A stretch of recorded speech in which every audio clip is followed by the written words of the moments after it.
The Sleepaway Show was popular on my college radio. JJ Sovereign, Nicholas Mayflower, and Elena Fisher. I was a big fan of their horror narrations. Yo, and welcome to another episode of The Sleepaway Show. I'm your host, JJ Sovereign. I'm here with Nick and Elena, and we've got a crazy story for you. It's by Reddit user Broken But Not Bent, and it's called Metal Baby. Now, this story is horror, but it's got a little bit of M. Night mixed in. It's one of my faves. Hey! I flinched. It was too early for jump scares. My YouTuber roommate was in front of me, waving his arms. I pulled out an earphone, already anticipating the kind of conversation we were going to have. The second he opened his mouth, I was ready for the complaining. I got a bad comment, Connor grumbled, slumping down in front of me. This one is threatening to strike my channel. They're relentless. He waved his phone with a scoff. Shouldn't authors be happy they're being recognized? I forced a smile, resting my chin on my fist. Do you think maybe it's because you're using their stories without asking? I said. I mean, you did get a whole channel taken down. Connor rolled his eyes. Nah, they're public domain, so I can use them if I want. He pulled out a pack of chips, stuffing a handful in his mouth. Also, the AI voice sounds human. He prodded his phone. See? Listen. When he started the video, a human-ish voice began the story, immediately pronouncing a typo. Connor was right. It did sound human, but it wasn't human enough. It was too perfect, with the exact same drony tone.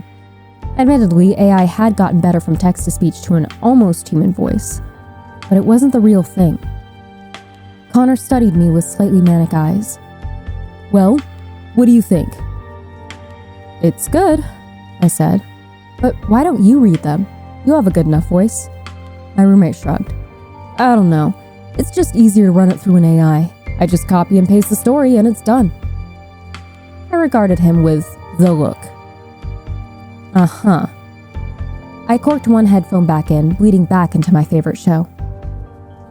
JJ was in the middle of a monologue, his raspy voice immediately embodying the character. I could hear every piece of his voice, every breath, every time he messed up and choked on a laugh, or quietly correcting himself. But he was human. His mistakes, his awkward breathing, and the cheap microphone letting in outside ambiance. Even his stuttering, the way he mispronounced words and fucked up accents. All of it was painfully and beautifully human. Metal Baby was a great story, and it ended with some of the best voice acting I had heard from The Sleepaway Show.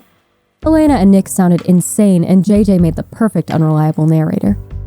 Especially for the Shutter Island type twist. When it was over, Elena thanking their college patrons, I tugged out an earphone and settled my roommate with a smile. Connor was glaring at his phone.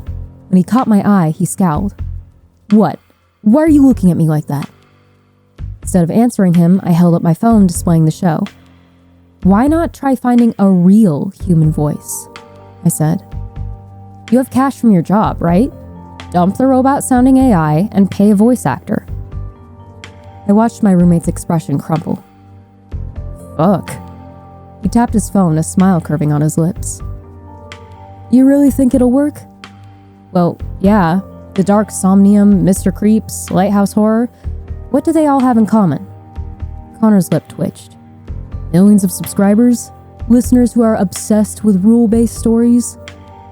Human voices, I said. AI channels do exist with stupid amounts of followers, but they don't get nearly enough traction. Connor hummed. So what I need is a human voice. Bingo. When I got home that night, I got a text from Connor. Don't come into my bathroom. Narration in progress. Bathroom ambiance, I thought. Sure. The next day, though, to my surprise, the Sleepaway Show wasn't broadcast. On the college website, the page was offline. Elena published a post a few hours later explaining that the three of them were still hungover from the night before, so there would be no show. I was bummed. I was looking forward to JJ's narration of a new cosmic horror story they were teasing. Days went by, and still no show. Elena had stopped posting updates. The last one simply said, "Please stop asking. We're sick, lol. No show this week." That was weird, especially when the three had managed to do a show suffering with food poisoning from bad shellfish. I was checking for updates when I got home around 5 p.m. No sign of Connor. His laptop was open in his room. He was editing. I couldn't help it, risking a peek at his latest narration. I always get curious about the stories he chooses. Connor is a big fan of psychological horror. Getting comfy in his chair and taking an awkward sip from his lukewarm coffee, I pressed play on the edit. I'm not sure what it was that twisted my gut. The coffee tasted kind of weird, and it was too hot in his room. But as I fast-forward the edit, I realized I was listening to a familiar voice. I wasn't expecting JJ Sovereign's tone to bleed from the speakers. So soon, too. It's not like I was doubting that he'd say yes to narrating, but he'd been sick, right? I twisted around, studying my roommate's room for recording equipment. Nothing. Just a broken microphone on his floor, the one I accidentally stood on. JJ's narration sounded normal, at first. But further into it, I began to notice something was wrong with it. The charm was gone. His smooth velvet murmur had been airbrushed, perfected into a horrifying AI-like robotic drone. There were zero mistakes, or breaths, or laughter. It was late when I left the restaurant. JJ's voice was too perfect, skipping over the voice of the character, the atmosphere he put into his tone. I was locking the door when I noticed something was behind me. The period at the end of the sentence was too noticeable. Not natural. Oh no, JJ continued in that same robotic drawl. Did a customer want to kill me? The AI voice faltered, and this time I did hear a gasp. It sounded like pain. Running through the edit, there were still chunks of recording untouched. I scream. The sudden sharp inhalation of breath exploding from the speaker sent ice sliding down my spine. It was too human. I could see it in the levels the way they hit red. It's so dark. I can't see anything. The voice splintered into a cry, and this time in the footage my roommate was trying to remove to cut away, JJ did sound human. His shaky breaths shuddered through the speakers. Please, can someone help me? I don't know where The edit skipped, bleeding back into the story. I was already backing away from Connor's laptop, my heart in my throat. I remembered stabbing the off switch on the laptop, but the voice continued spluttering and crackling. This time it was coming from behind me. The bathroom. Is someone there? I'm locked in the bathroom, man. I want to go home. JJ Sovereign was in our house. Worse, my psycho roommate has kidnapped him, attempting to steal his voice. When I stepped back, his cry was louder. Fuck! Is someone there? Answer me! JJ? I found myself in a daze, walking towards my roommate's bathroom. What did he do to you? The guy let out a strangled cry. Your psycho friend locked me in the bathroom. I think I'm blindfolded. I can't see anything. He paused. Can you get me the fuck out of here? I swallowed down something slimy. Did Connor do this to you? He broke out into a sob. He knocked me out. I think he wants me to narrate for him, which isn't happening, by the way. The lunatic is trying to steal my fucking voice. With shaky hands, I grabbed the icy handle, which turned to my surprise. The door isn't locked, I said. Did he tie you up? The boy groaned. Obviously. I can't fucking move. Opening the doors, I stopped, paralyzed, and JJ's voice faltered, breaking into a sob. The contrast of red and white made my head spin. Can you take off my blindfold? I'm terrified of the dark, man. I found my voice stepping directly into warm red. It pooled between my toes. Sure, I said. I've been talking to a therapist about my reaction to what I found in my roommate's bathroom. She says it was my mind trying to both deny and deal with trauma, but I'm pretty sure I had lost my fucking mind. I love your show, I hummed, pulling out my phone and dialing 911. You're a talented narrator. 9123, 9223, 912. 9013. It took me 5 tries, and I think I threw up all over myself.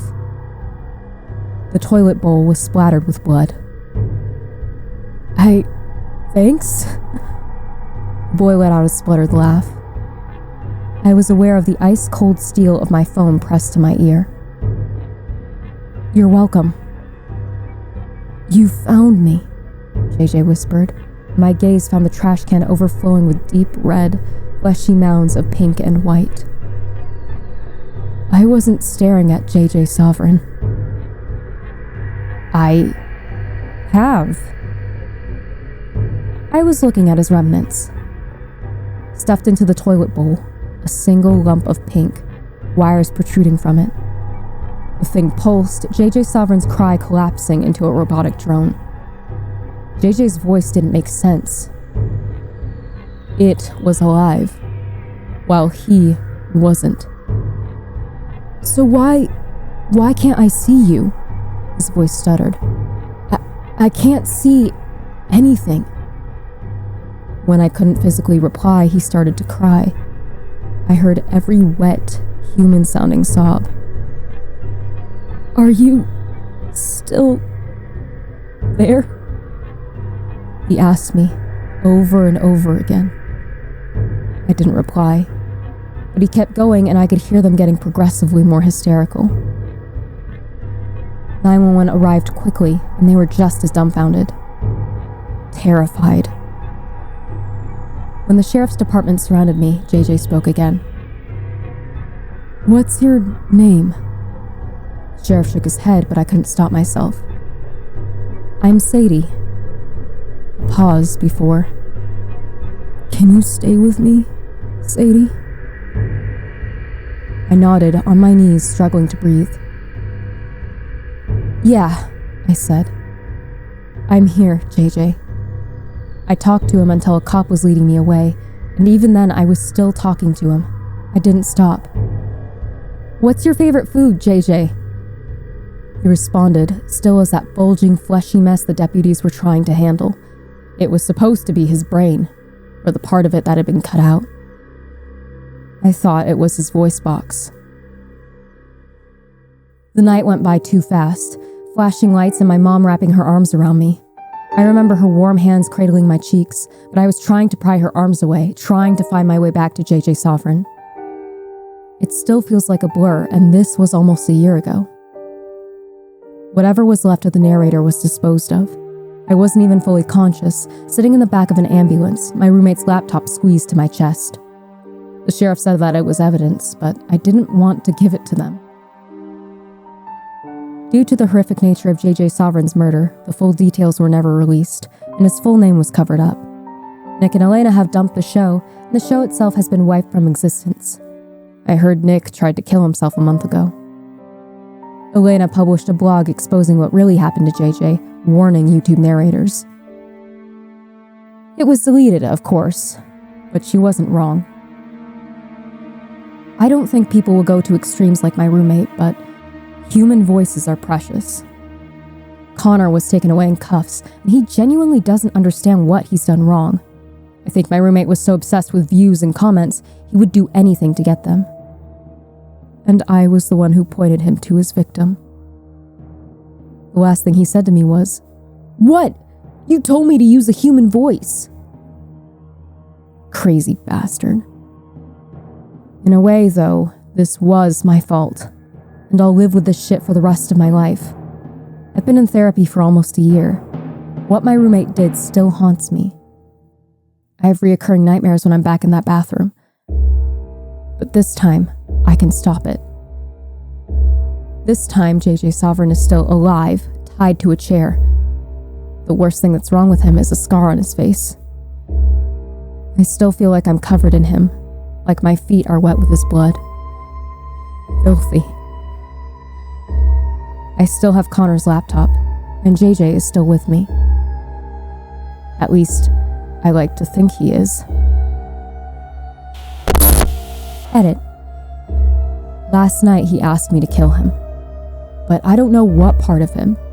There are no parts of him left. What can I kill? Worse still, his voice is starting to sound more and more like AI. Like this thing is leeching onto the human parts of him clinging on. What should I do? Do I kill him and end it, or let him suffer? I think Connor didn't do this on his own.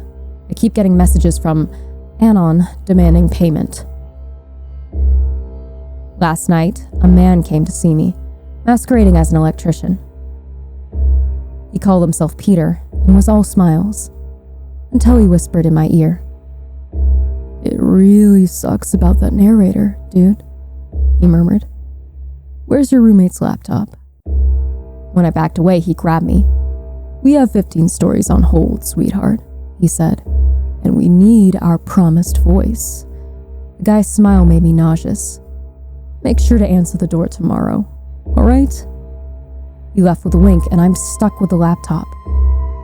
Fuck, I'm terrified.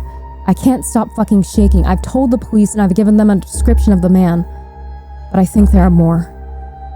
Whoever helped Connor is hunting me down, and I think this freak wants what is left of JJ.